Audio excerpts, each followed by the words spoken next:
Selles kõiges. Ei ole ju. Nad on lihtsalt nussid su ajusid need 10 aastat. See oli õnnetus. Eugen, sul on isa veel elus. Sa võid temaga ühendust võtta ju.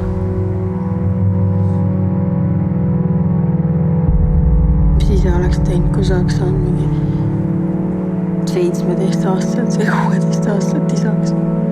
Mis sa oleks teinud? Aga miks ta tagasi ei võtnud siis? Millal? Mis mõttes tagasi? See käi niimoodi. Jou vaata, täna ma ronin siin vaglana.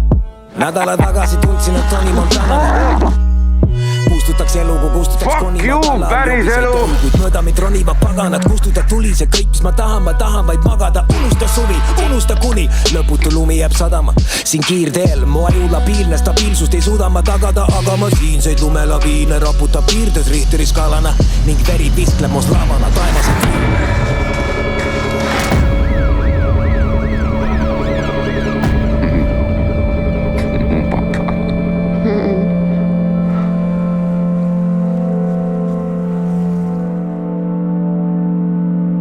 Mis on kõige ilusam asi, mis sulle kunagi öeldud?